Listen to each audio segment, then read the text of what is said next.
audio, it could be a little bit It's confusing this preseason. early. It's Yeah, it's preseason. preseason. We're in preseason form.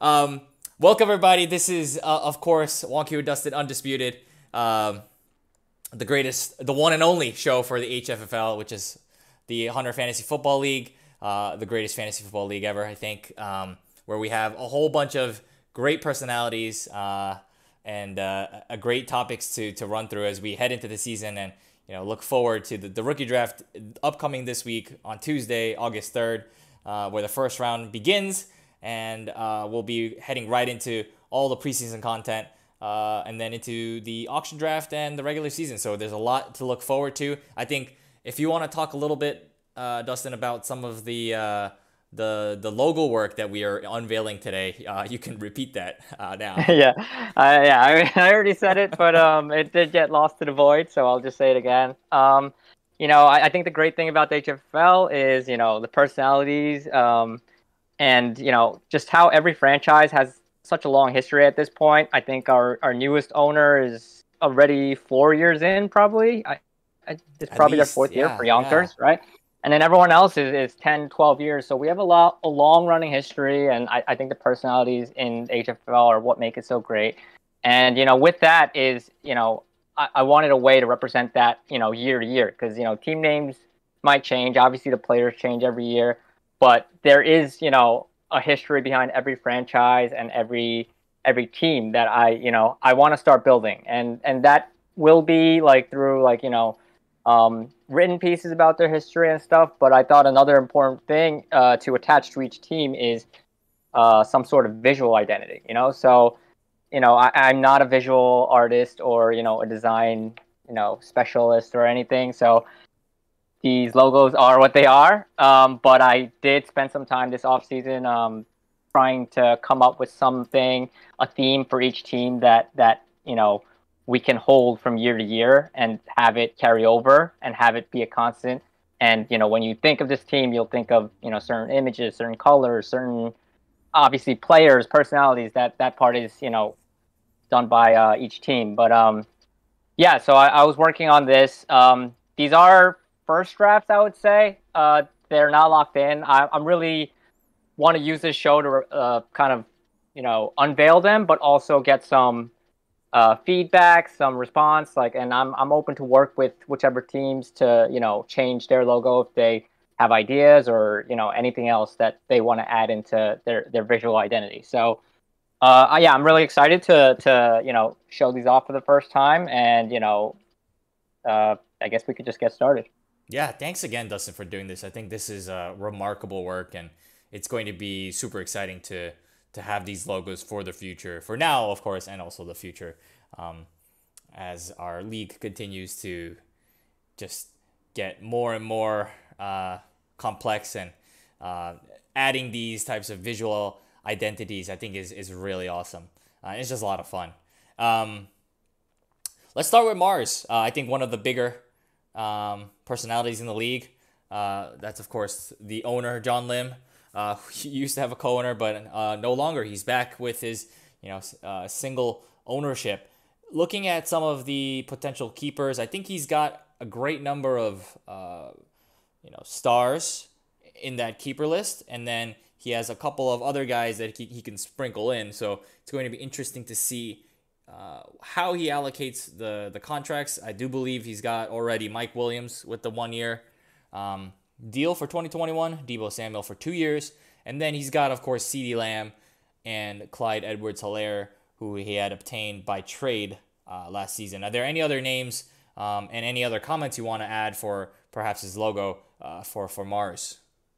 Yeah, just going back to the logo, I think when they won their championship, might be 8, 9, 10 years ago or something like that, very long ago. I think they won it as the Mars AC Aliens, and they have had other team themes such as the trading company and stuff, but it's always special to win a championship with a certain theme and team. And I think Mars is like a really fun one for our league, because everyone else is on Earth.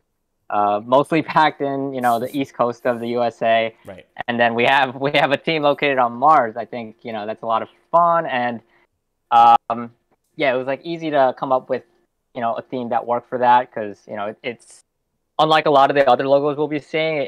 It's kind of an upside down spaceship, right? Oh. Circular logos are really common, and that they're common for a reason because they work. Right. But I really like this one because it was unique in its shape. Upside down spaceship. The color scheme is like really sharp, very unique. It's purple and green, and it really pops together. So I thought it really worked well for the personality that this team is, trying to convey, and I think it came out like a lot better than I thought it would. Yeah, totally. I I think one of the stories heading into this season for Mars is the fact that they do have only a couple of pieces in the draft, although that has been bolstered a little bit by a recent trade, which I guess we can cover now, where I traded the 1-5 and the 2-7 picks in the 2021 draft to Mars for the 103. So yeah, he has a little bit of draft capital coming up this week. Of course, the keeper deadline is in a little bit, so all of these names here are not final. They can move and probably will move, knowing Mars, but it's going to be interesting to see, what John does in the future. Mm-hmm. Since I don't really have as much of, like for you, I guess you need to kind of conceal a little bit of like your true thoughts on every player because you're still in the Sure. market. Yeah, sure. But for me, I'm just gonna probably just go, a guy I really like, a guy I'm probably a little bit lower on, and then maybe like, someone I think is like kind of underlooked on each team. Um. So yeah, I think on this team, I think Jalen Hurts. It's it was kind of up and down for him. He came out really hot last year, and then it looked like he struggled a little bit down the stretch. But the team was pretty banged up and injured, and it was his rookie year. Right. But I think the upside on that as a keeper is super super high. A running quarterback, as you well know, could be so valuable in our league. So at the lowest price possible, that's probably the piece I would like the most on this team.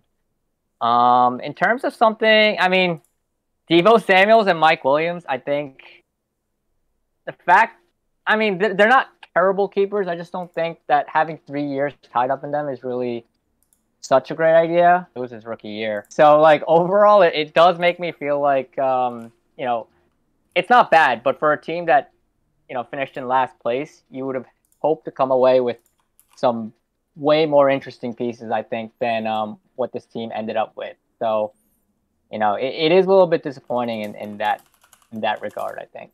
Yeah, definitely. There are some interesting names, I think, also other than the ones that I've mentioned. Henry Ruggs III is an interesting one, as well as Damian Harris. There's also Chase Edmonds, and presumably you could even go someone like Robert Tonyan or even Derek Carr, but likely it's going to be some of these obvious names and then adding on a couple of others on top of that. But we'll see. We'll see exactly what Mars does, and that's, of course, a drink for everyone who's keeping track of how many times I say we'll see. Let's move on to Yonkers. Yonkers, man, what a nice logo. So also for everyone who's watching, I have not seen these logos, and man, the honky tonkers, I don't even know what that means. Could you explain a little bit, Dustin, about what's going on in this one? I don't even know what a honky tonker is, and I'm not actually. I mean, I did ask the owner Jay to explain what that was, and he didn't really seem to know either. But he just said if he found it funny, and then I found an image when I looked up honky tonkers of this like weird looking like creature that has that horn and then that weird like piano thing. So it is something musical, I think. Okay. So I don't know. So he was like, whatever, that looks funny. So like, let's just go with it. So the color scheme is his. Those are the colors that he envisioned. His team having. And I just kind of expanded out on it. It is a circular theme, but it's got like, the Yonkers text is a little bit in that like. So I think what a honky tonkers actually is some musical like saloon thing in the Wild West or down south or something. I'm just like throwing stuff out there and hoping Okay. one of them is correct. Okay. But yeah, anyway, yeah, there's some of that like those influences in it, and it goes really well with the color scheme. I think the red and rustic yellow It and black, does. it goes well with the font. So I actually really liked how the color and the ideas of the team really worked out. They are one of our newer franchises, so it's not like they have a long history, but they have been the Honky Tonkers, I believe, since they came in, right? Yes. Right. So now I guess we don't really actually know what the Honky Tonkers are, but you can imagine it's like that like weird creature with a horn and a piano like frill or something. Yeah, So it feels very musical, and I feel like it matches Jay. Like, I don't know why, but to me, when I see this, it feels like some type of Southern tune that I'm hearing. yeah, yeah, And Jay, of course, is from Tennessee, from Nashville, I believe, but it matches his personality, I think, and I think it's wonderful. I think it's yeah. great, and chat seems to agree. Let's move to some of his keepers now, where I think the big headliner for him is Saquon Barkley for 40 this year, and then he's got under contract James Conner as well as Darius Slayton. So maybe two names that he might not have wanted as keepers for this year, but who knows? Maybe, maybe not. And then a couple of other random names. I think someone like Ryan Tannehill will probably get a contract. Maybe even someone like, I don't know, Jamal Williams, maybe. Another Lion, maybe in Quinton Cephas, as I saw you posted a picture today at the Discord with a one-handed catch. And then, of course, how did I miss this? It's because he's a tight end. Darren Waller, I think, is probably going to be a name that gets extended to the next season. With some of the picks, he's picking sixth in the first round, followed by the 2-2, 2-9, and then the second pick in all of the subsequent rounds. And I forget to mention this for Mars, but Mars, of course, has 3 extra raise penalties because of finishing last in the 2020 season. Yonkers has 2 extra raise penalties that they need to allocate for this year. So what are your thoughts on who stands out to you? Your usual spiel for this Yeah. episode. I mean, I really think the way Ryan Tannehill's offseason is going, I feel like he's kind of always overlooked. He's like probably not seen as like an elite quarterback, Right. but I really think he basically was last year, and he's getting a really sick weapon to play with in Julio Jones, right? Right. So I think that the offseason really worked out really well for his prospects of keeping Tannehill. Um, I am probably a little bit not happy to be keeping either James Conner or Slayton, just based on how the off seasons really went. Conner ended up on Arizona, I think. Yes. Right? Yes. Yeah, and I don't think there will be a competition probably, but he doesn't look like he's going to be the for sure bell cow there. And then for Slayton, the Giants kind of influx and took signed Galladay, and they took some wide receiver in the first round. So, that's not super great for his prospects either. But yeah, like continuing on, I do think the tight end market is really interesting in this league. Because basically, because of who was kept and everything, basically one guy got like all the money, and then the drop off in salary is as steep as we've seen it for any position. So when you're giving out a contract to a guy that's not the Kelsey, or not a terrible waiver wire tight end that you're picking up every week, it's really interesting. I mean, I don't know what a Waller would go for on open market, but I do think it's probably worth keeping, because just Definitely. the tight end market is just so gross to play with. So What do you think yeah, about Mark Andrews? Mark Andrews. I mean, that's what I'm saying. I think Yeah. they're both kind of like.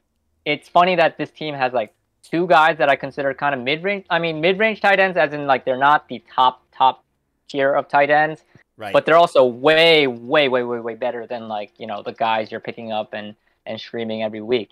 Yes. So what is that worth on the open market? It's really hard to tell. So there is a chance that either Waller or Andrews could go for less than what it would cost to keep them, but there's also a chance that they go for way more, and then you're left starting a terrible tight end every week. So, if I were in this place, I would pick one of them and probably keep one of them, and then, we'll see if anyone wants to trade for one or something. But the tight end market is definitely one of the more interesting things, I think, going into this offseason. Yeah, that's definitely the case, I think, as well. And I think what you say makes sense. And we'll see, again, what Jay will pick and choose. I'm pretty sure you're going to finish off each of these teams with a we'll see. There will be nothing definitive enough for you to be like, look, this team is fucked. It's a Saturday night. I know there's a couple viewers, and if you got alcohol around, it's a good way to just finish it off. Just sips. Shots will get you destroyed. So we're doing sips. We're doing sips. Sip each time. It's like a good, moving on type of turn the next page type of thing. As we do that here to go to New England for the New England Kingfishers, and I think this nice segue. Oh yeah, of course. This logo is one that's familiar with everyone on the Discord because I use it as my profile picture, and it was part of the process that I was thinking about rebranding entering the 2019 season, which of course was the championship year for New England. And I spent a long time in the offseason thinking about what to rename the team. Long time it has been called the Sutang Clan, I believe, and then switching to the Kingfishers, it kind of dawned upon me one day, and finding this logo was great. But I think you've really taken it to the next level here with this creation. Yeah, like I said for Mars, there's always something special about winning a championship with whatever identity you have that year, and then I think it really does stick with you because people really do remember the teams that win the championships. I mean, you might have had a bunch of other teams, but the Kingfisher year is always going to be special for that reason. And your logo was really fun to make. I think it's one of the ones that I think could pretty much pass as a professional sports team logo just because of how simple the kind of bird motif is, with a nice detail of the crown for the Kingfishers. It's also the only logo with no black lines in it or thick outline lines in it, and I kept that also in mind when I chose the font, because I chose like a stroke font, so it doesn't have any edges. So I think it really gives it a nice artistic look. It's very simple, very clean, and honestly very, very pretty to look at. Yeah, I think it's fantastic. So thanks again for doing this, Dustin. I really like it. I'm happy with it, and there's really no edits that I think need to be made. I think you've just made it something fantastic. So yeah, I think the face of this franchise for a while now has been Lamar Jackson, and he returns in 2021 with a contract, and then a couple of new faces with AJ Brown under contract, and then DJ Chark coming back. He was part of that 2019 year, but then he didn't stay for the finish. There's a lot of names here. I think rip Cam Akers first. I do want to say that. I think that Achilles injury is pretty concerning for his career, and I wish him the best in his recovery. But besides that, I think there are other names on this roster that have potential to be kept. I think a lot of people will look at J.K. Dobbins as a potential keeper, and then alongside him are a whole bunch of these quote-unquote sexy wide receivers. You can just look at it. There's a lot. Judy, Pittman, Chenault, Davis, maybe even Mooney.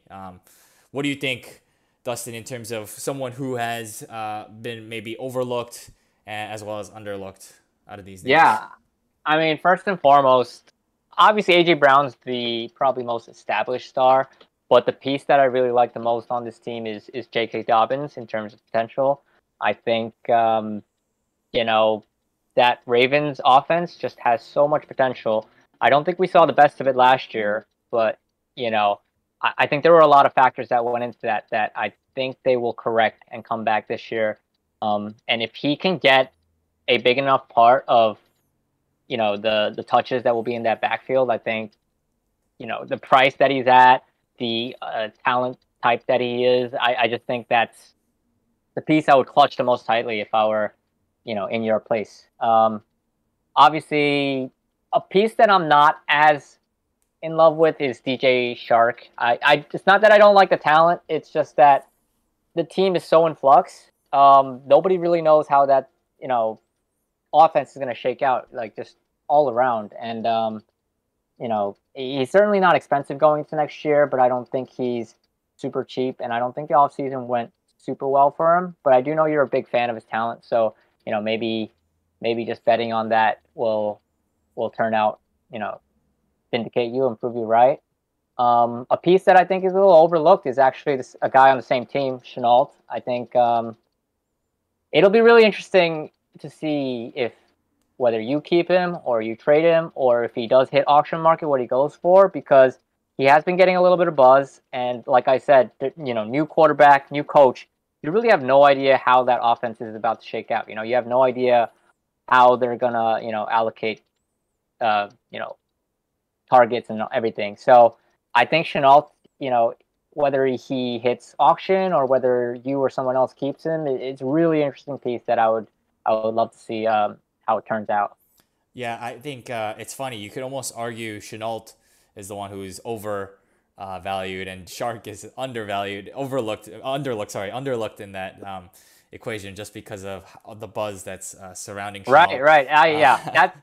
I'm just saying, yeah. So it could definitely go either way. But just by the fact that Chenault is cheaper is why I think he's a little underlooked, and Shark is a little bit more expensive, which is why I think he's a little bit maybe overhyped. But it could definitely turn out anyway. So for me, it's just playing the odds, playing the cheaper asset more than me thinking that one guy is inherently better suited to be a lead receiver or anything like that. Right. Yeah, and I do have to be honest. It's painful to choose only a couple here to keep. I do like a lot of these players, and if you can't tell already, I like Shark, but I also like Chenault a lot too, because I, of course, drafted. Yeah, you were very high on him all year. Yeah, yep. So there's definitely emotions tied to both of those players, and again, we'll see what I do. If I,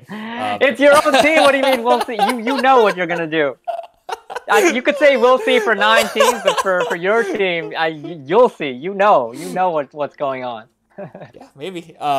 The only other thing is in the rookie draft, I have the third pick, and I think I made that trade right. It's just to symmetrize that.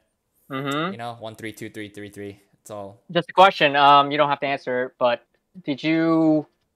were you targeting someone, or did you just see an opportunity in terms of a trade opportunity, and you thought it was that like the price is about right? So yeah, do you have someone in mind when you were moving up to 1-3, or was it just value?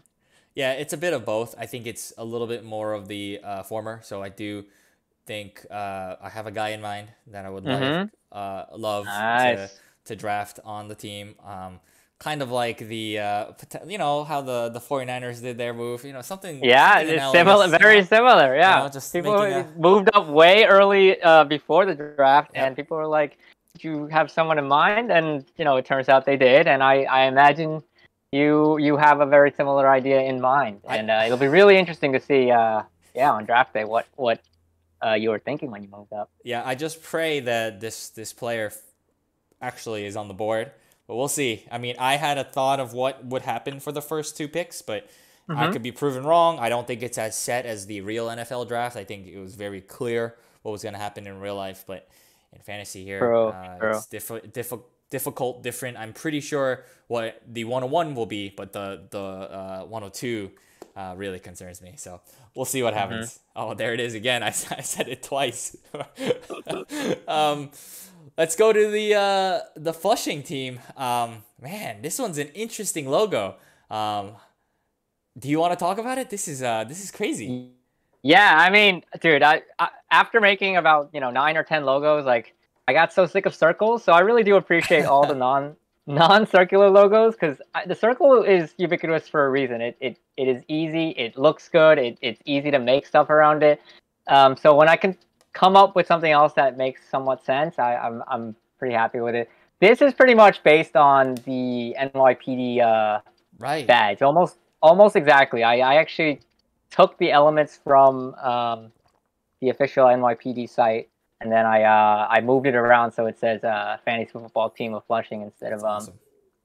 Police Department of New York. Um, but yeah, I mean it's pretty simple. I think a lot of what we think of Flushing and its owner is Andrew Chu, Officer Chu. His emotes are officer related, and he is a. We are proud to have him, in our league and protecting our streets at the same time. It's not just once, but I think a couple of times he's rookie drafted or drafted while like on duty, like just in the middle of the street, like using Starbucks Wi-Fi or something. Oh So my God. you know, and then his schedule is always what we're working around. So I think we all have an appreciation for that aspect of his job and how it works around our fantasy league. So, yeah, I mean, he didn't really have any strong feelings, but he always is proud to represent, um, his job and stuff. So this was a pretty easy one to make. I love how it matches his identity and what he brings right outside of the league. I think it's Yeah. amazing that it's incorporated into the league, and hmm yeah, it's amazing. Also, this is funny, but the helmet used inside the logo is actually the Browns logo. Oh, Which I mean, it's not an insult, but I do think this team is kind of like the Browns of the HFFL in a lovable kind of loser way. They've definitely had a lot more tough luck than good times. But they're important to the league for being that kind of thing. And when they get good, you know that everyone's gonna root for them a lot, just like how the Browns making their run last year, people seemed pretty happy for him. And I do think if there is an NFL franchise that they're kindred spirits with, it is the Browns. So I actually really like that touch that I got to use that logo within this logo. yeah. Yeah, and I think actually out of the four logos we've seen already, this one feels the most fantasy football-y, right? Like the other hmm ones are, as you said, like maybe it could be in a different league or, Yep. yeah, I don't know, some Yep. arena Yep. This football league one. or something. This one is a fantasy football league, type of It logo. says fantasy football. It is Yeah, very to the point. yeah, It's got that helmet is also kind of a generic fantasy football ish type yeah, of it logo too. is. Yeah, So it works on that aspect too. Like it's clearly representing NYPD, but also this is made for fantasy football. So there's no getting around that. yeah, definitely. Let's look at a little bit of the contract situation for Flushing. They have Kyler and Deshaun Watson. It's a little awkward with what's going on with Deshaun Watson. So Yes. uh, we don't know what's going to happen. I don't think Andrew True has really talked much about it, but it's got to be one of the most disappointing types of situations for him. And yeah, it sucks for Flushing, honestly, for Yeah. that to be happening to one of his stars and one of his key foundational players, honestly. hmm So it sucks. He has Terry McLaurin as a superstar in the wide receiver core for him. And then it's hard. I mean, there's not too many other names that really stand out. Potentially, you could think about giving a contract to, I don't know, Chris Carson, maybe? Um, Maybe not too much value there. Maybe Gus Edwards. I don't know. Do you see any other names that stand out? I will note that Cortland Sutton was on the last year of his old keeper contract, meaning he can only be franchise tagged, I believe. Correct me if I'm wrong. But yeah, any other names that you see? Yeah. I mean, it's funny that I talked about the Browns, but this is just bad luck, right? Deshaun Watson getting, Yeah. stuck with what he got stuck with is totally out of the control of a fantasy owner, and now he's in this really tough spot of what to do with him.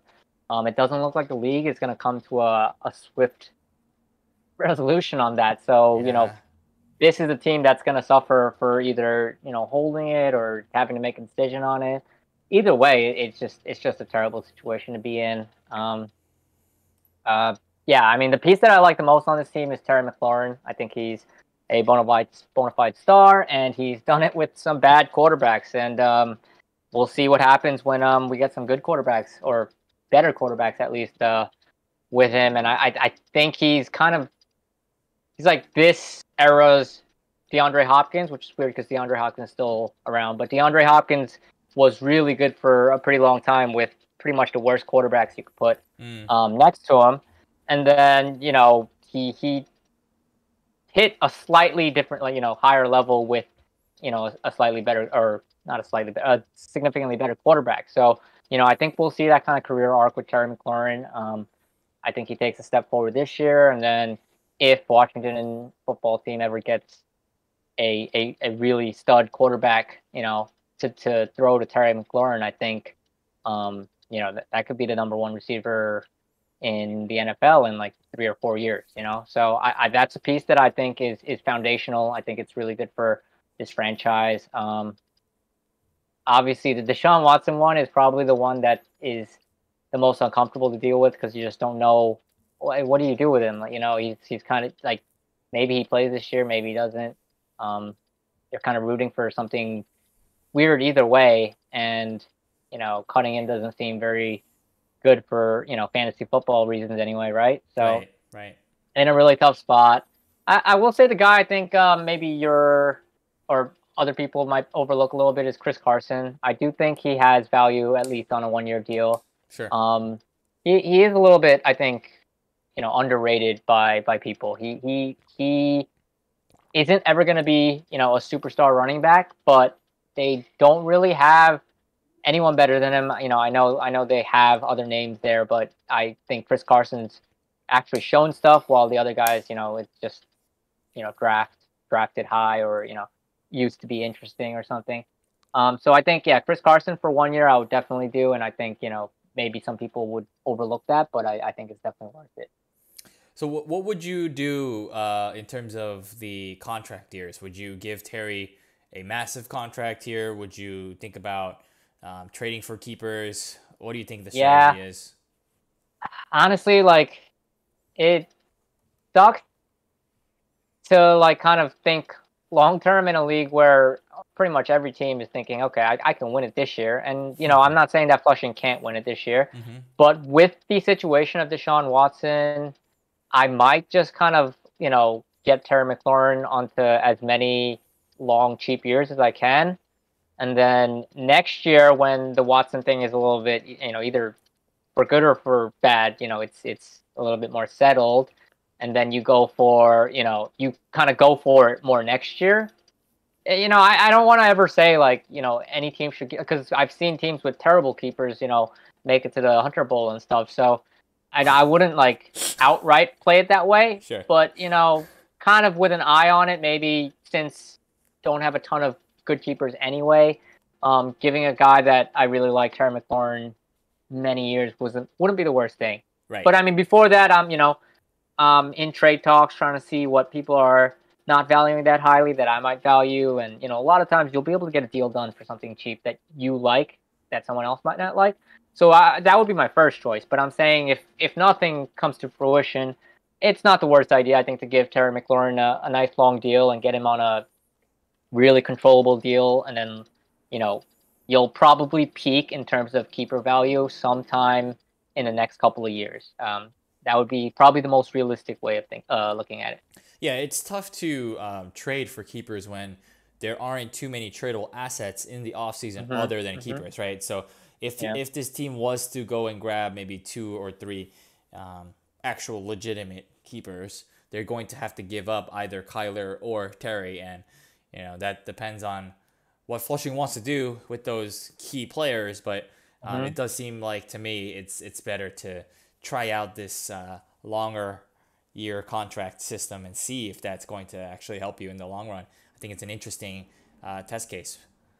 Yep, for sure. Let's move to LAC. Whoa, what is that? Oh, that's pretty cool. Um,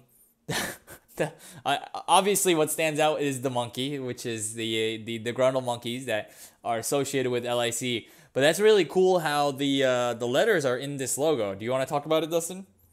Yeah, LIC was actually one of the hardest ones to make, and probably the one that I want to improve more. The LIC kind of fitting into, the LI and the C, like fitting in together is kind of cool, but like it was really hard to do something with the monkey in a way that was like more dynamic, because I think it is just kind of like sitting there. I did try to make it like he's throwing a football, and I think the LIC by itself, it it works pretty well, but like I just don't know if it has. I mean, I think square logos are just really hard to pull off, and I just like kind of went back and forth on like trying to figure out what I could do, because with LIC you can't do anything other than a square logo, and square logos are hard to pull off. So I don't know. It was tough. This one was like the one I probably spent the most time on, and the one that I'm probably most willing to like change up. Yeah, I think this logo is actually pretty good. My only comment on it is perhaps thinking about a different color, because if Right, the right. L and the I maybe stood out as more different colors and there was better contrast in some way, and Right. maybe not with Thinking about, black, yeah, but this is tricolor. yeah, Tricolor would actually, I think, work really well yeah, for this exactly, team. But exactly. early on in the process, I asked him for colors, and he just gave me two. So I yeah, see. it's definitely something I think could work really well with tricolors, because there are three elements, and the monkey could be Right. something a little bit more interesting than black. But yeah, I mean, there's some elements of it that I really do like. I do like how the LIC does like kind of fit I together. like that. Yeah. Yeah, and then the monkey is a cute logo. Yeah, it It's is. unfortunately not as like, it doesn't look as much like a real logo like the Kingfishers does. It does look like clip art, which it is clip art. But yeah, I mean, there's some elements of it that I really did like too, though. Yeah, no, yeah. Warren, if you're listening, just pick a third color and I think you're good. Uh, that's my opinion at least. But you can of course judge it and figure out, and of course talk with Dustin afterwards.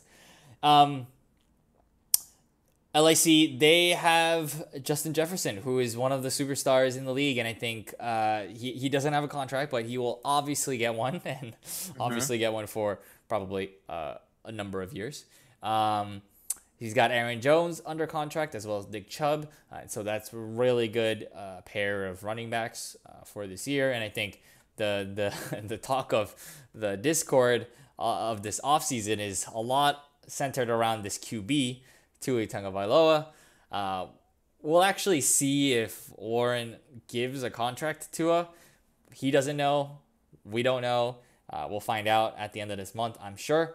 And I think also do not overlook one of the biggest assets that LIC has is the 2-1 pick. That's the 11th pick with a $2 cost, which I think more often than not becomes a really good keeper. So I think LIC is set for a couple of years, honestly, but that's my opinion. We'll see exactly if they are able to muster a great keeper core for this year, and I think they will with, starting from that duo of running backs that they have. Your thoughts on some of these keepers, Dustin? Yeah, I mean, obviously, Justin Jefferson really impressed last year, and that would be my pick for the asset I like most on this team, just because running backs are great values for when they're good, but they drop off so quickly. Situations change so quickly. Their team drafts another running back. Their team offensive line starts sucking. Like a lot of things can change. But a wide receiver that was $2 last year, you're going to be able to keep that for a very, very long time, just because I don't see anything you know changing, like in that he was like a fluke or anything. So Justin Jefferson has to be the piece I think I would clutch the tightest, and for good reason. Um, a piece, I mean, like you said, Tua has been the talk of our Discord for a bit. I am really interested to see, for me, I don't know if I would even give him a deal, but I imagine that he will give him a 1 year deal, trying to see if he could prove, that he has that kind of ceiling. Personally, I have kind of been on the side that he doesn't have that kind of ceiling, but the argument is, though, if he does have that kind of ceiling, that's a really, really nice asset. A quarterback is also like a wide receiver in that their value is much less affected by injury and Right. running backs are a lot more shaky from year to year. Right. And on that note, he does have two really good running backs on pretty much short-term deals because I think they did not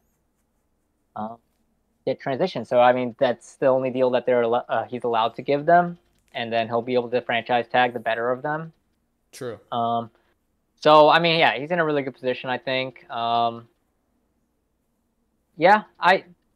guess the guy that I'm not super high on is Tua, but I think it's not a surprise to a lot of people, because I think it's not really a sentiment that isn't shared by a lot of people. But he's definitely someone that could impress, and then maybe we'll just be laughing at how wrong we were again. Absolutely. You never know, right? So if Warren really believes in Tua, then I don't see why not in giving that contract. But either way, it's going to be a little bit of a mind game. Maybe he goes back into the auction, sort of like what I did with Lamar back in 2019, right? We never know. So we'll see. And I like how we have that conversation with Tua and Justin Jefferson, actually, just to highlight again how valuable that second round pick is sometimes. That $2 price tag is so good if you hit on a keeper. It's going to be someone you can lean on for many, many years, whereas you really need a guarantee in that first round to get that value, preferably in the first year, but if they don't show anything, they might not even get a contract into the second. So it's one of my favorite spots to pick into, which is why I was so critical of Mars last year, where they did give away the rights to their second overall pick or second round pick when it was very, very clear that they would finish with a bottom or top 3 pick of the second round at worst. By the time he traded it wasn't like early in the season where he had hopes of something better. He just threw it away for. I mean, maybe I'm a little more harsh on Mike Williams than others will be, but I don't think that's something that's even close to worth the value that you can get. At 2-1, 2-2, 2-3. We've seen guys like Justin Jefferson, Antonio Gibson, Baker Mayfield in his rookie year was really instrumental to the championship season. There's a lot of examples of those early second round picks being arguably more valuable than a lot of the picks in the first round, just because of that price point. You can just speculate on a guy with much less investment. I just hated that trade at that time, and I don't think a team that was clearly not contending that year should have made a deal like that. But I can only say that so many times before it gets too old. Exactly. We say it every episode almost, and that's why John of Mars is not listening to any of these shows. But yeah, I mean, the list goes on, right? In the second round, like Kamara, I'm sure was in there. Ayuk is another one from last year. It goes on and on. But anyways, let's move on to Harlem. And this one's a really simple one from Harlem, and I really like the initials of the co-owners there. It has really good meaning behind it, actually. I believe Mike Diaz and Daniel Kimmelsdorf met at 4-H, or they, in their childhood, they had a lot of memories at 4-H, which is like that youth organization, right? I'm not entirely, I'm not sure. It's basically I didn't go to it, so I'm not too familiar. So maybe someone could explain exactly how it works. But it is pretty much like youth mentoring and youth development and stuff. And that is their logo, the 4-leaf clover. And it's a really simple really simple, logo, just a four-leaf clover, but it's very clean and it works, and it has a lot of meaning to them. So this is, I think, maybe the only logo that I personally didn't have a hand in making. He actually took initiative to make it himself, and I Wow. actually really like it. Yeah, that's awesome. I like the font. I like how clean it is. Yeah, It's so I simple. actually really like so how Harlem is just broken up. Like a lot of the times, it looks kind of like dumb, but like here, it has like strength to it. Like I when I saw it, I was like, oh, that's damn, that looks like it was supposed to be meant like to broken up like that, and I was like, oh, that actually works pretty well. Yeah, Um, yeah, but yeah. yeah, I mean, I really like that it has a lot of meaning to their partnership, and um, it is one of the, I guess now it's the probably the biggest partnership Yes, franchise, right? So yes, what better way than to have both owners represented on the logo? definitely. Um, yeah, let's talk a little bit about their keepers. I personally think that this team is probably set up to be the championship favorite. Just really, really early. Obviously, we're not even in August, but if you take a look at what they have DK Metcalf under contract for 2 more years, Cooper Cup 1 year deal, and then they have a number of other potential keepers. I think the loss of Cam Akers for me has turned into the gain of Harlem, where Darrell Henderson is now a potential keeper at $14. They've got Mike Davis, who somehow survived the offseason as the lead running back for Atlanta. And you can even think about giving a contract to people like A.J. Dillon, Chase Claypool, as well as T. Higgins, who has been traded. I think that was something that was announced earlier in the show today, where Hmm. they've received, they meaning Harlem, has received Dak Prescott and David Montgomery, 4 T. Higgins, 4 Fab, and a 2022 second round pick. Provided if Harlem's pick is 201 or 202 in 2022, Virginia will return to Harlem any 2022 second round pick or 3 Fab at Virginia's option. Pretty complicated at the end, but put simply, I think they have added more running backs to potential keepers, as well as someone that they could keep from the QB position as well. I think Dak Prescott is in the mid 20s, and we'll take a look at that later when we look at Virginia's roster. But yeah, what do you think about Harlem and their keepers, and someone who stands out, and maybe someone who you wouldn't be as willing to give a contract to? Um, yeah, I mean, DK Metcalf is obviously a monster, and they have him under control for 2 more years at a pretty reasonable price. But factoring in what their keepers would be after the trade, I actually think they are worse off than they were before. Oh, I'm gonna double down on my David Montgomery hate. I know it, did not age well down the stretch last year, but a lot of his work came against teams that had given up in the last few games of the season. So I don't think that was like, a sign of like, oh, like a real talent that's gonna hold that spot for a while. Um, Other guys that were in Chicago before had similar, strong endings to the season, which fooled, um, Oakland into giving Jeremy Langford multiple years, uh, Jordan Howard multiple years. Like, I feel like it's more along that line than like, oh, like I feel happy about giving a keeper contract to that guy. Also, Dak Prescott obviously was really good last year when he was healthy, but I think we might be overlooking the impact an injury can have on a quarterback. Derek Carr, not the same guy after he got hurt. Carson Wentz, not the same guy after he got hurt. And, just to assume that Dak Prescott comes back and doesn't miss a beat, if it's super cheap, if I'm giving him a deal for, $20, I'm really happy with that. But I believe he is making he's enough. 25, so he'll be Right. 30 Probably something, 30 right? something. Yeah, maybe 40. Right. I Yeah. mean, at that point, I think you're taking a big risk on him just being the same guy that he was last year. And, I hope he is because, he was doing really, really well before he got hurt. But I think we do have to come to the reality that, injuries do impact quarterbacks, even if they're not necessarily running quarterbacks. Carr and I think Wentz, those team owners will say that those guys were not the same after injuries, and their injuries, completely derailed what everyone thought.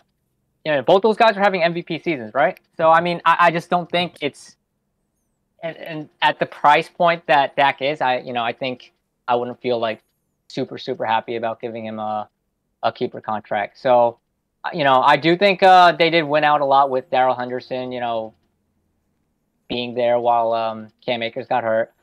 Mike Davis got brought in seems to be the lead of the Falcons running back group. But yeah, I don't really love the trade for Harlem, unfortunately.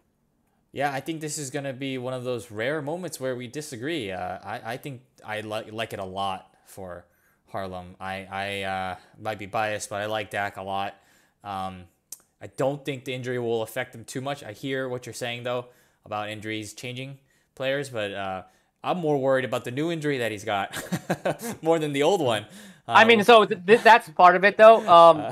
Derek Carr had a back injury, right, and then he had a bunch of other injuries after that kind of sapped his sure, his development curve and his ability. Yeah. So I think that arm injury could be related to your body just isn't 100% like coming off an injury like that. You overcompensate by torquing your shoulder more, and those things I think kind of build up. So like that injury I think is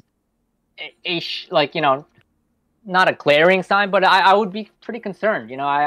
I wouldn't think that, okay, like I'm just going to assume he's like 100%, and just, finish off with that. I would be very, very worried is my point. Yeah. Yeah, I think that's fair. And I think it's hard to assume that he'll have the same production as what he was projected to be last year. I think that's very unreasonable. I think Dak is great.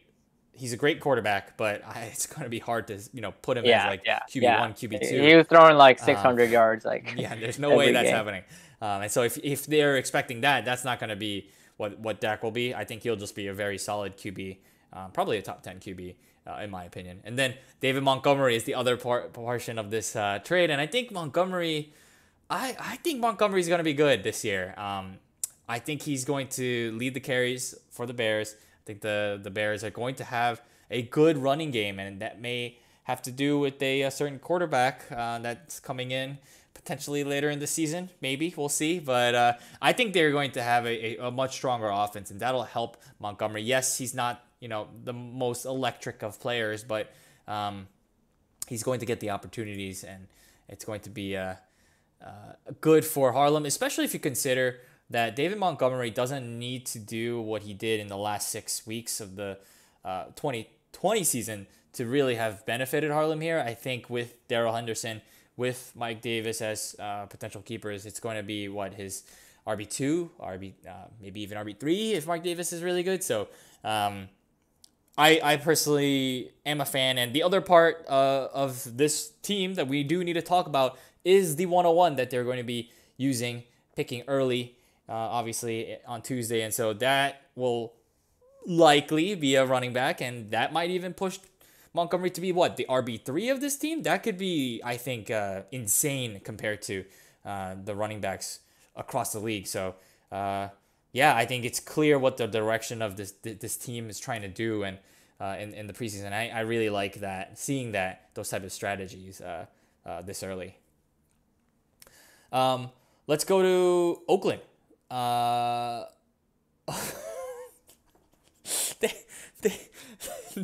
They have the poop emoji in their logo.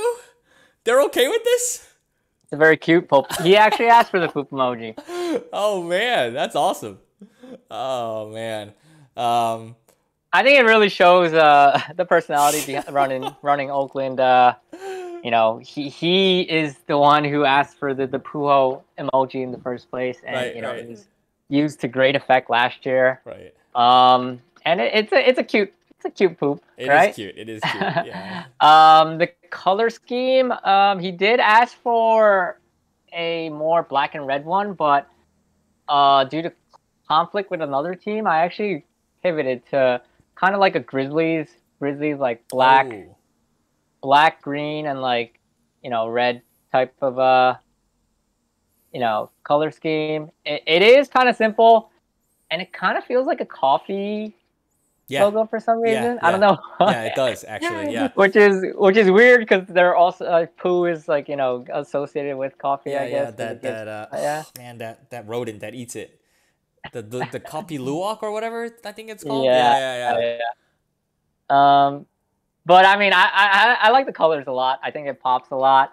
Um, the clean white lines like of the poop blending into like the inner circle, I think is like really really It clean too. is. Yeah. Um, I would maybe thin out the outlines on Oakland and fantasy football a little bit, maybe a couple pixels. Now that I look at it, but I think this is a really fun logo. This is like one that doesn't take itself too seriously. It's just a poop with eyes, and it's Oakland fantasy football. They embrace that kind of I think they're the most fun fan base, fun franchise. They're not taking themselves too seriously, even Right. though coming off a really good season, playoff season. I thought he would pivot to something a little bit more puff your chest out and Yeah. be like, Official looking. Yeah. yeah, Yeah. yeah, like now I'm serious now. Like, I was fooling around back then, but that they seem to really embrace this type of identity, and I think it makes the league really fun that someone is like the first guy to poke fun at himself more than anyone else. Yeah. It's definitely a unique um personality in our league, and I think this logo does a really good job of showing it. Yeah, he really leans into it. And again, this one I feel like is a fantasy football logo. Hmm. Just like Flushing, I think it's another one that Hmm. emanates that, embodies that, and captures all of the fun that goes along with that. Yeah, so if you haven't noticed, we're going in the reverse order of the finishes from last year. So this is, of course, the first playoff team that we'll be talking about from 2020. They finished fourth, and they have a couple of contracts already for 2021. So Kenyon Drake, which was the story of a couple matchups, some in the favor of Duho, some not. But in any case, he's under contract again for 2021. And then DJ Moore, Allen Robinson, as well as TJ Hawkinson, which I believe he got through a poach, looking at the He did. numbers. He Yeah, did. that doesn't make sense. So I think that's what is the case. And then I think a returning player almost certainly will be Josh Allen, priced at 21 right now. We'll see how many years he gets. And then potentially you're looking at maybe Austin Eckler.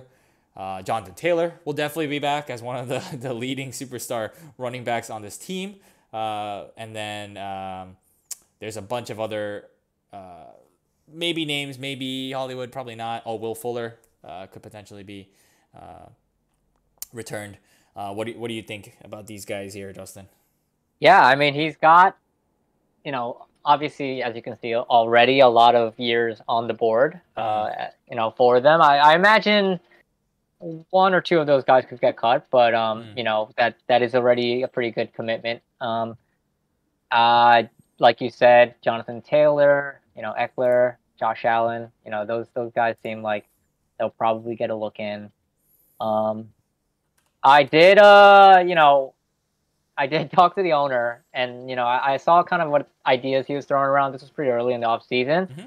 and this off season does remind me of New England's offseason, your offseason last year, Oh, because what he was like, I'm sure he still has some trades that he was trying to work on because, that's what he contacted me for. mm-hmm. But what his projected, keepers or, plan kind of was, it tied up a lot of money going into the auction draft. And, all those guys I thought were pretty worth it. I won't say like exactly what allocation he had to everyone, Mm-hmm. but they're big numbers, and it kind of did really remind me of your team, because I was looking at his keepers.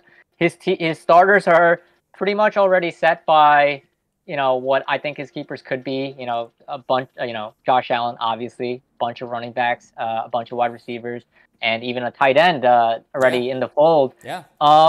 It'll really be interesting because we saw how it turned out with you last year, but I don't think that was really necessarily dependent on you know your plan having a huge flaw in it. Just a lot of guys regressed at the wrong time, and maybe that'll be the same thing that crashes this team.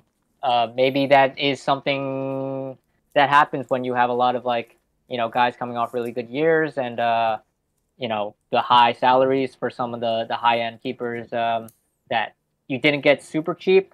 So they had that talent. Yeah. There is some downside when one of the guys regresses. Another guy gets hurt. Another guy gets hurt. And then a bunch of your other stuff doesn't work out early in the season. That's kind of what happened with you. I could see that kind of happening here. But yeah, I mean, it should be really interesting. I don't think Josh Allen will see any regression this year, but at the same time, I didn't think Lamar Jackson was going to see regression last year. And then you had your running backs. He has his running backs, wide receivers. It has some downside if things go poorly, which it doesn't seem to be saying a lot, but when things go poorly for guys that are making a lot of money, it cripples you. Whereas things go poorly for someone that keeps a $13 Debo Samuels, that's not going to cripple you. You just kind of wasted a spot on it, but whatever, right? Right. You move on. Yeah.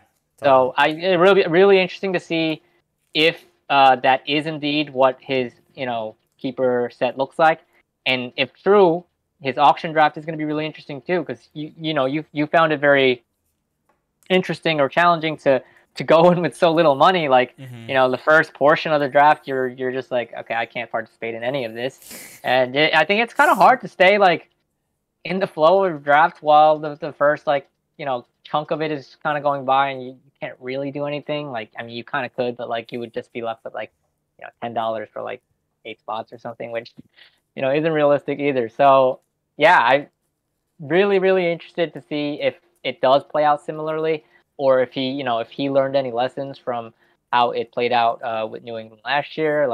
I do think this is one of the teams that we could see come back to the playoffs or drop off really big.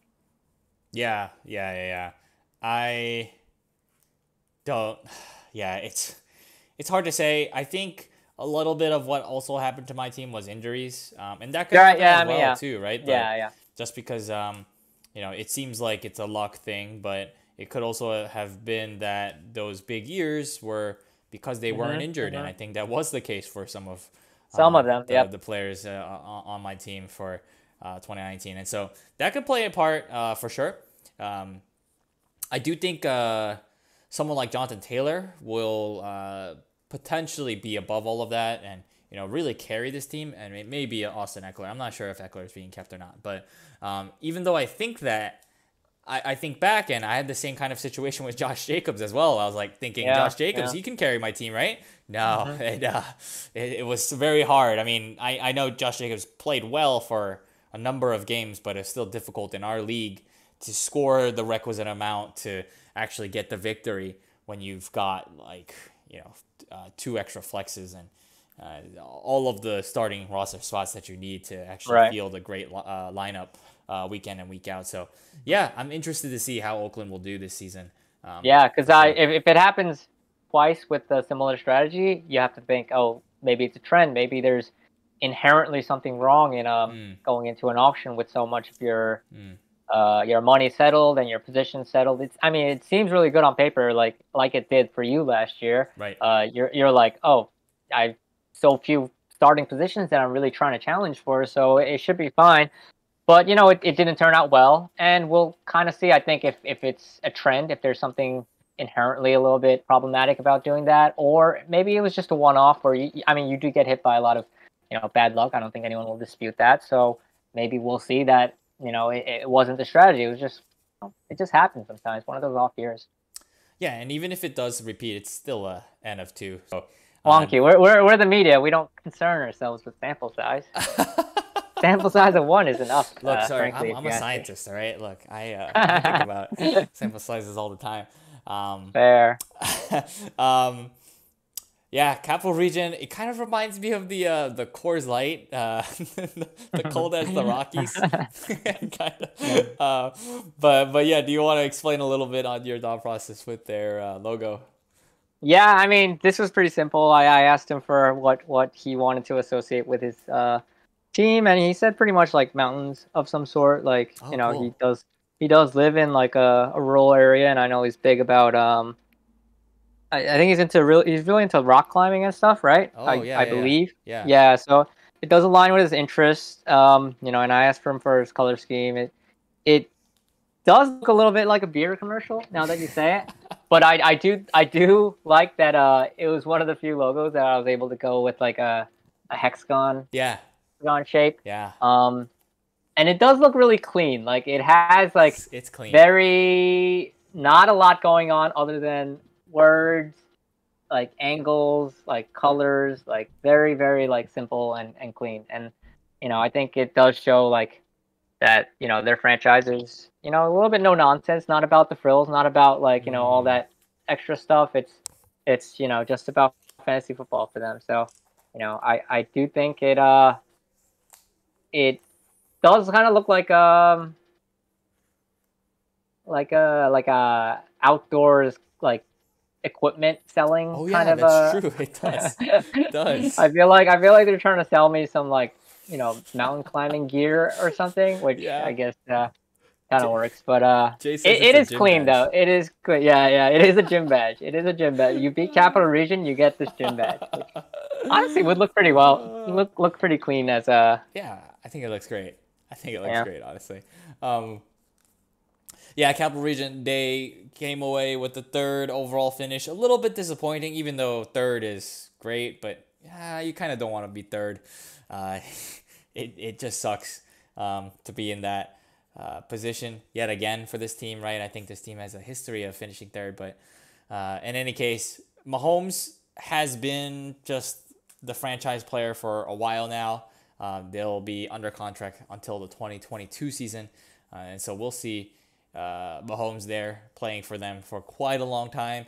I think what's an interesting choice for Capital Region is the franchise tag between Dalvin Cook and Alvin Kamara. I think one of them will get it, one of them will not, and we have no idea which one will be that lucky selected player. I think Stephon Diggs is likely to get a keeper contract here, but other than that, I'm kind of surprised at the lack of keepers here, and maybe it's because of some of the trades that they've made in the prior season to load up for that playoff push. It fell short, but you're going to have to deal with the consequences now as you look into the new year. And maybe you can do Miles Sanders. Robbie Anderson actually as well. So yeah, who else do you see, and what do you think about those players, Dustin? Yeah, I mean they definitely emptied a good amount of their clip you know, trying to go for it last year, which, you know, they were the best team for most of the regular season, I thought. So, Yep. you know, I thought that was pretty warranted to do. Unfortunately, it did not come close to what they were expecting to get. Like you said, a third place finish really sucks when you think you're probably the strongest team on paper, at least for most of the year.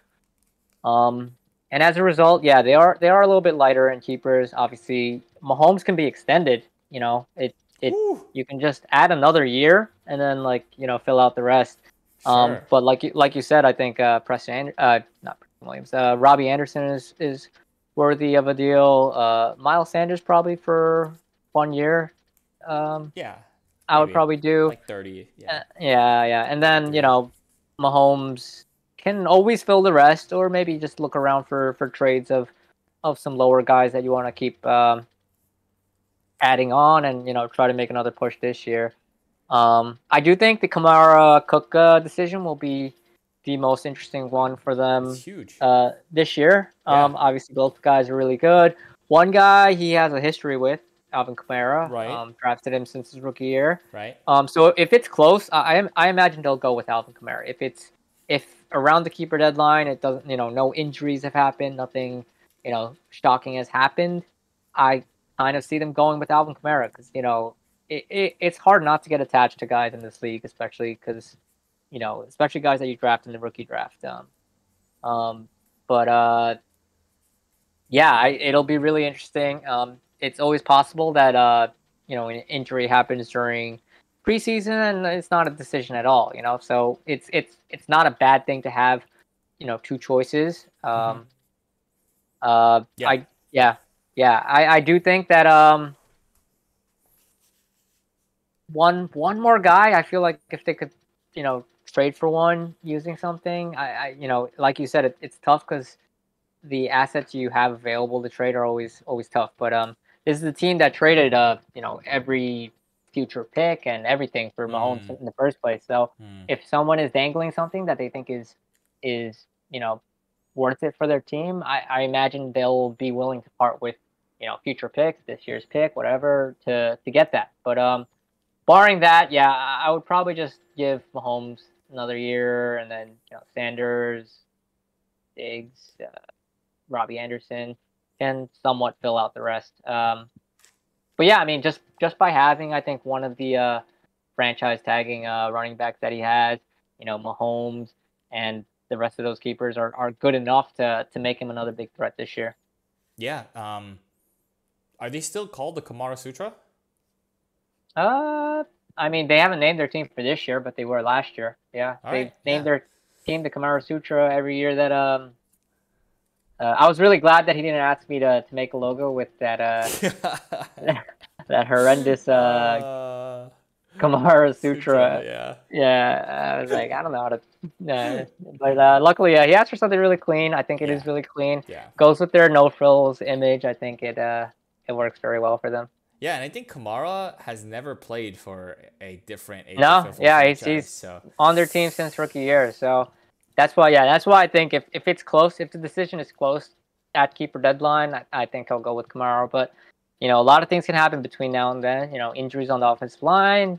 They trade for someone, they draft, or they, you know, yeah, trade for someone right. to Right. compete or sign someone. Like it's always fluid. So it's like way too early to say like one decision is correct over the other. Of course. Of course.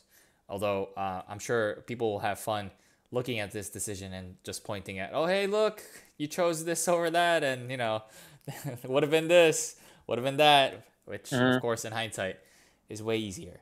So let's move on to great kills. And this is your classic Sky Elephants, right? You've got, it's pretty much very similar to that logo that we've seen and have Yeah, grown to be I've had it. familiar with, right? Yeah. Mm-hmm. It's got some Yeah, changes though, a little bit. it's got some subtle changes. I did change around.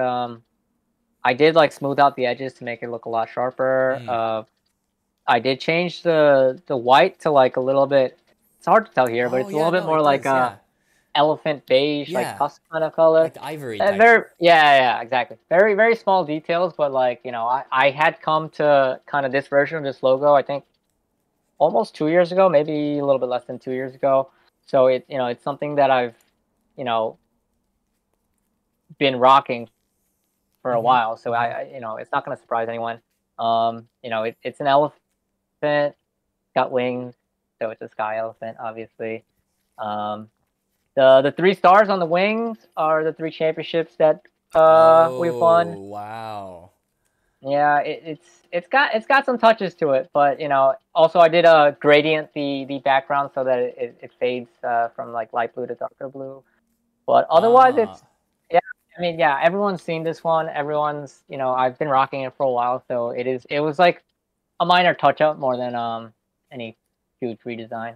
And it is what it is. Like I think it's been identity for this franchise for a pretty long time now. So I'm really proud that this is what people don't think of just like, oh, Dustin's team or great kills or whatever. I think they think of this team as like a whole, which is why I felt comfortable walking away from like actually managing it, because I think this is still the team that it's my team in a way always, so I felt comfortable just walking away and like letting it do what it does over the next few years.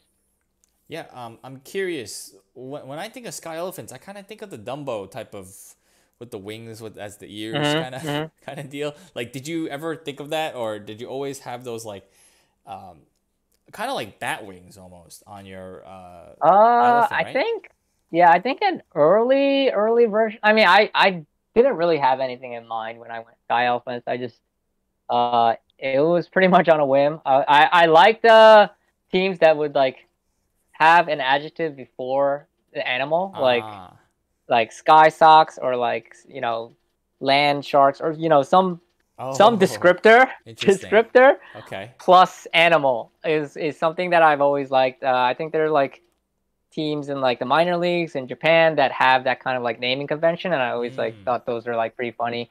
And then sky elephants, I came up with without thinking of Dumbo, but then pretty soon after I was like, oh, I guess Dumbo is the original sky elephant. yeah, yeah, he is Yeah, yeah. the But yeah, OG. so Dumbo wasn't what I was thinking of, but I don't mind the comparisons. Um, but yeah, the bat wings is just as fine. Yeah, As long as the elephant is in the sky, it's it what counts. Yeah. yeah, it's what counts. And Warren saying Grundle monkeys is kind of in the same Yeah, vein of yeah. I adjective like I animal. like adjective descriptor plus animal. Descriptor, right, It's right. it's a good formula. Yep. Yeah, so Great Kills, they've got Baker under contract Hmm. for 2021, and then Damian Hmm. Williams, 13 and 17, and this is back with some, forget the exact details, but with some COVID Yep. related He miss. sat out last year, so Yeah, we just uh shoved the contract a year, but he's probably gonna be a cut this year. yeah, I mean, I would imagine, yeah. yeah, we'll see. I see you're still using Wii, so it's hard to to associate. I mean, But anyways, it's my team. yeah, yeah, So yeah. I think that the real big standouts for the keepers, at least to me, are the Antonio Gibson as well as James Robinson pair. And it's not been the smoothest offseason for the two of them. I think Gibson has obviously been a pretty good one, but then with Robinson, it's been a little bit strange hmm rookie running back being drafted hmm early in the 2021 draft, and so quite interesting to see who gets kept there. And then on top of that, there's also Miles Gaskin, who survived in Miami. I think a lot of people were mocking a running back going there, but no, it's instead to Jacksonville. Uh, hmm and then a couple of wide receivers. I don't think. Well, I'm not sure. Maybe Deontay Johnson could get a contract, and maybe even Devontae Parker. Mims maybe less so, but that's kind of my perspective coloring that. I want to hear what you think of your prior team's keepers.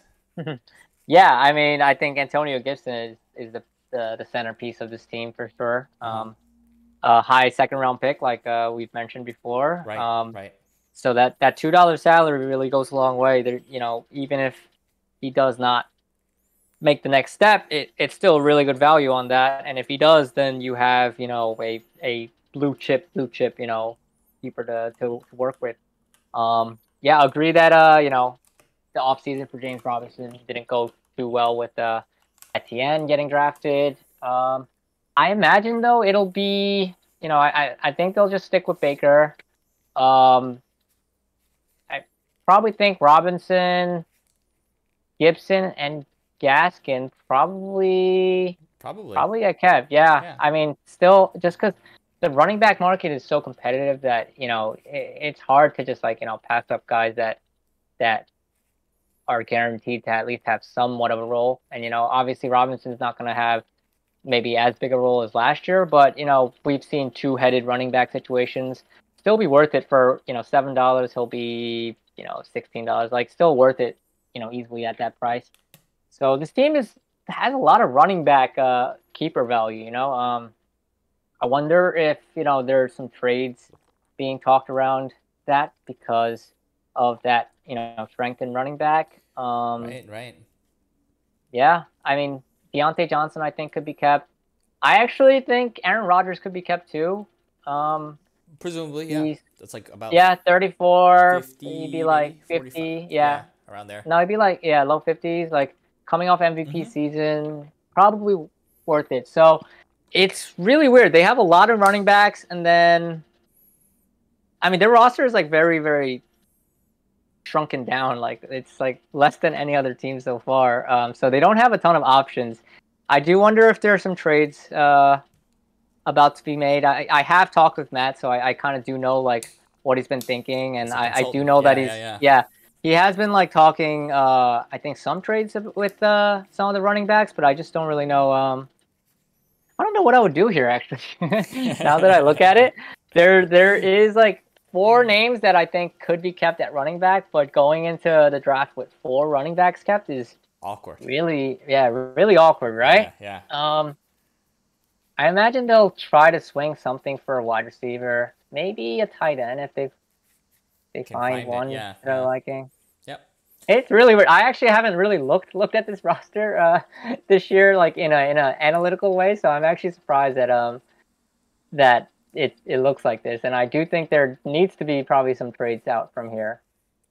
Did you guys Yeah. trade? I forget last season. Did you guys trade away keepers for the playoff push? I forget. We did. I think I traded T Higgins. That was Ah, part of right, it. right. Devontae Adams. Traded Yep. Clyde Edwards-Helaire. Mm, mm. I think is still probably going to be kept this year. Absolutely. So two guys, and then yeah, not much else, but like, No, that but makes yeah, sense. Yeah. running back seems to be still very plentiful on this team, even if there's no like, Gibson is probably the closest to a blue chip, and then they have three guys that I think can be kept, but are kind of in that next tier, tier of like, oh yeah, running backs are kind of expensive, so I would keep this guy. So it's interesting to see. I mean, I don't know what you would do with three types of those guys, so it'll be interesting to see if they trade one out, and that's probably what I would do if I were running this team. Yeah, I mean, I think, it's been a trend with some of these playoff teams, the lack of keepers, which kind of makes sense as they've been trading those players away, getting those pieces to get into the playoffs, and then hopefully win the championship, right? And that's kind of where this last team is a little bit different, because I think they've got one of the best keeper groups coming into the season. Their logo, wait, what happened with their logo? What do you mean? What happened with their logo? This is their logo? That's it? Isn't this what they already... This feels...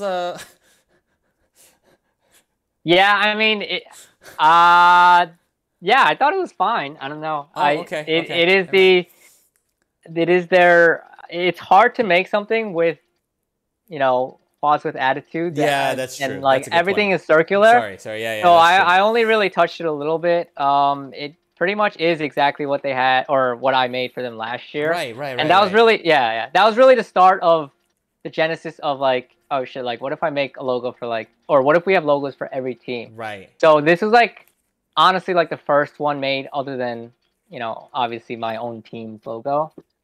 It is the black and white is like the explicit content Yes. kind of pattern, and then the HWA is the same exact font that the NWA I think their Straight Outta Compton CD was. So it is pretty much what it is. Yeah, I mean, to me, it feels like it's a label. It does kind of feel like a label. So that's why I guess was a that little is confused. Yeah. But if No, Paul likes I'm will. If there are some ideas like, to turn this into like more of a logo looking thing, I would, gladly be open. But, at the same time, it kind of is what it is. It's just kind of, it is kind of simplistic for a logo relative to, I guess, what a lot of the other ones got. But yeah, I mean, that's why it's a work in progress, everything. Yeah. I mean, I feel like it's one of the ones that doesn't elicit the team kind of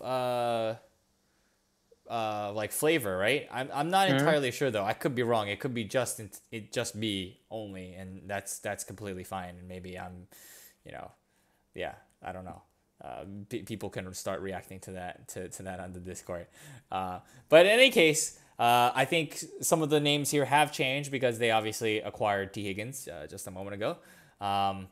And I think they have one of the best keeper groups as they come into the season. They've got already Kenny Galladay signed for this season, as well as George Kittle. But then it's really Justin Herbert at $10. So cheap for Virginia. Drew Lock is under contract as well, but likely will get cut, I'd imagine.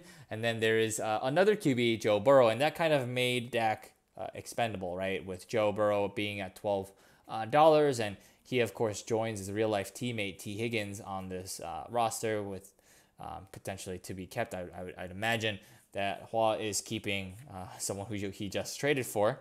And then on top of that, we talked about those second-round players. If you hit, you're going to get something huge, and that's Brandon Ayuk here at $2. So I think they've got a really solid core. I think, I didn't even get to DeAndre Swift, Ronald Jones, right? And if Dak is being kept and not tagged, then you can even think about tagging Derrick Henry for this season. So a lot of returning names. I think it's going to be one of the strongest rosters, and that's really scary because this was the team that actually won the championship last year, and yet they returned quite a lot of faces as well as really great keepers for this year. Yeah, I think this team is going to win it all again this year. They're on another level right now with how thorough they are in monitoring trade lines and stuff. They get to all the good trades first. Like I said, like Dak Prescott here, he's 25, so he'd be 42 to keep in next year. So I don't think he lost a lot, and he picked up T. Higgins, who on the other hand is $2, right? So I would probably not keep Dak at all and keep T if I had the choice. And then, I guess David Montgomery has value too, but he's 20. So that would mean he's 33 on a one-year deal. Yes. How much is David Montgomery going for in auction draft? I struggle to think it's way more than that. Mm-hmm. And Virginia got a potential second-round pick if it's the first or second pick of the second round, which shows, how in tune they are with what has value in this league. To get, I think, the best keeper of the group while dumping, one guy that I don't think has a ton of keeper value and one guy, just because he's a running back, I think, should be kept. And also getting potentially 2-2 next year or 2-1. This trade could look, disastrous next year. And I think it just shows how strong this team is in the trade market. They always seem to find the best values. They have a really good idea of what has value in our league, at what salary. I think a lot of teams are struggling with the new keeper system and everything. They're struggling with what has value to them the same way that it used to. The old system definitely had different nuances that made other things more valuable. But I think Virginia has transitioned marvelously to the new system, and they really get what has value in this new era. And I think I feel good that I got out, because I think he's gonna be reigning on top for quite a while until the curve catches up to him. And I think that's gonna be the case for a while. So I definitely think this team, at the minimum, I would see them in the Hunter Bowl, and I think they're my favorite to win it all again next year. Ooh, at the minimum. Wow, that's crazy. I mean, yeah, I think look. I wouldn't be surprised if he found a way to trade Drew Lock to somebody that thinks Drew Lock is somehow good. He always has the best trade in line, because he's always talking to 9 different owners at the same time. I've talked to other people, and they've always talked about how Hua is always in touch with them, and I think people kind of underestimate that information more. He has a better sense of what everyone is valuing than a lot of people, and some people just don't want to put in that work. But Virginia obviously is fine with putting in that work, and I think he's getting everything he deserves. He's gonna be the best team, I think, for the future. Yeah, I think there's no question that he's really adjusted well to this new system. And he's I see a lot of teams. I was talking to a lot of team owners, and their brain, you can definitely tell, is definitely stuck in the old system where certain I don't want to go into a whole explanation, but certain things definitely Sure. had more value in the old system Sure. than they do now. And Yes. Virginia, they are on top of everything. I saw it firsthand last year as an owner. I was like in awe of like how different it is negotiating with them in trades than anyone else, because other teams are a lot less sure about like exactly what their target is and like what kind of ideas they have. But Virginia, I could always tell, like, had multiple steps to build the team that they had in their head. So yeah. Yeah, it's admirable. It's commendable. And yeah, it's quite scary. So I mean, it makes sense, right? It just is. A lot of people were probably used to what had happened for many years, but I think Yeah, I mean, just look at what they negotiated for in this most recent trade. They negotiated for a second round pick if it's 2-1 or 2-2, and he clearly has like a good sense of like, okay, those values are extremely high. Like, those are guys that could have obviously gone in the first round, but could have fallen out, and then you get him for $2. That's I think something that the savvy teams have caught on to, but maybe not every team, realizes yet. But I think Virginia was on top of that, ages ago. And you can tell by what they ask for in trades that they're squeezing out every ounce of value in this new system, So I think other teams will obviously catch onto the curve, and it'll obviously be a more level playing field soon. But I think the next, 2 or 3 years, I think Virginia is really well set up to set up some sort of dynasty. yeah. Well, I think just to comment on the trade that if I'm understanding this correctly, that Harlem is asking for a second round pick in return if it is the 201 or 202. So So did they get the second round pick regardless? regardless, yes. So it Okay. doesn't matter. That's what I believe. That's my understanding. I'm obviously not completely clear on it. It's been only a couple hours since the trade has gone through. The other part of this, and I think it's maybe I talked about it before, maybe we talked about it before, but the act of buying and selling is not enough alone to put you over the edge, right? I think we saw that clearly last year, where the team that sold won the championship. Just think about that, right? The team that sold won the championship. That, to me, shows that it's not about buying, just strictly buying or strictly selling, right? You have to be able to get enough in return. And I think that was a huge moment.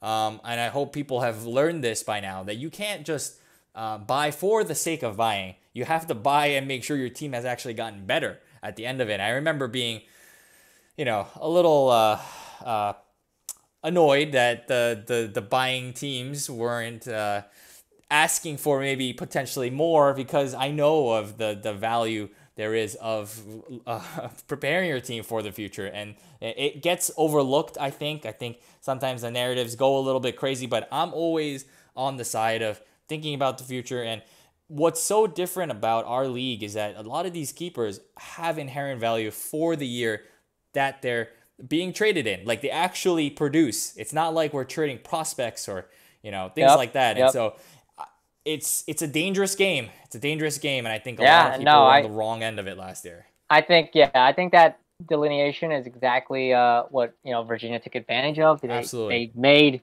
trades that seem like selling, but in if you look back at it, it actually, they moved around enough like of their strength where it actually improved their team each time as they were selling, which is the ideal trade. You get what you want for the future, and you just move around a little bit of talent. You sacrifice a little bit of talent you don't need here to put it in a place where you need it. And they definitely, we saw some really really good trades last year. I think last year from Virginia, and I agree with you. That's probably the biggest place where they're ahead of the curve, and I think a lot of teams are having trouble with negotiating in trades with the new keeper system. There being 7 slots, the keeper raises being bigger. It's a huge change in how to calculate the values of everything. And like you said, they were underestimating the value of the current year. If if they're giving away some future pieces, they should, it should have hurt a lot more in the current year, but it didn't. It was like, yeah, slight downgrade this year, but for Virginia it wasn't, because they had a good good series of trades that like kind of like up and down like different positions to make them all kind of like level out like the same, while picking up a ton of future value. I mean, they picked up Justin Herbert, It's crazy. Swift. Yeah. I mean, even Galladay.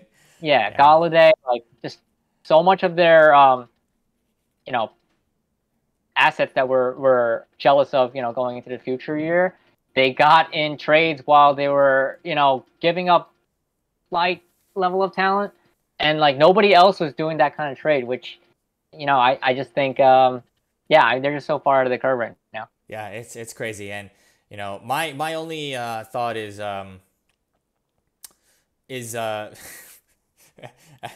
as we go through this era of dominance from Virginia, are we going to hear more complaints on the on the Discord?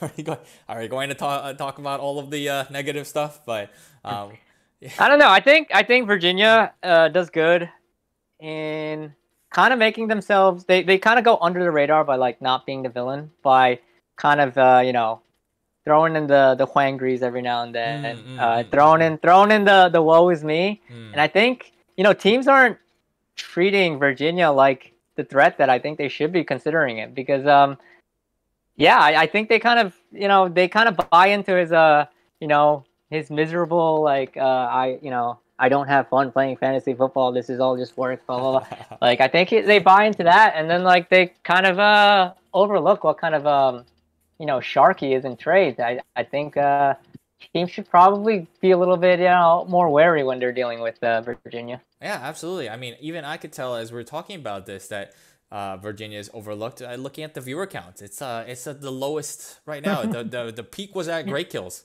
I mean, this. Yeah. Everyone signed out. Everyone doesn't want to hear. Yeah. I mean, this is clear. It's just clear, but yeah, it's overlooked, and it's interesting. It's gonna be obviously a new year without you, and maybe Hua fills that void. And yeah, no, that's so. I don't know if I said this specifically when I said I was retiring, but part of the reason I retired was I felt comfortable knowing that Hua is grinding as hard as I used to. He's caring about the league as hard as I used to, and I think he will eventually become that villain for this league. I think he will be that guy that everyone grumbles about how he's always doing well, and how like Harlem complains a lot about me, but in time I think Virginia will show enough dominance where he'll be the new the new flag bearer for the league. So that's part of why I felt comfortable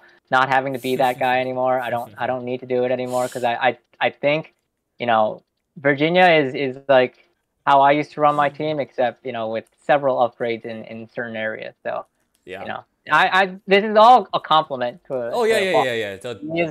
He is truly very, very good at fantasy football now. Oh, absolutely. Like he has shed all the things. Well, I mean, there were things that were holding him back in the past, and yeah, sure. I think he will also agree. But now I think he's a level above everyone now. He's embraced who he is. I think that's always beautiful. I've said that last year. I'm saying it again. I think when you realize where your strengths and weaknesses are as a person, as a player, then you can really play to that strategy and then obviously win. And so I really enjoyed seeing that, and I think we're going to see a lot of that as we move forward. And again, I would encourage everyone else to do that, and I need to do that as well for my own. Yeah, it's gonna take a while. It always takes a while. Yes. These new rule changes, like nobody was thinking of franchise tags the way Hua was. So Hua set it up so that he had, he has Derrick Henry to tag this year, which is going to be value on what he would make in an auction.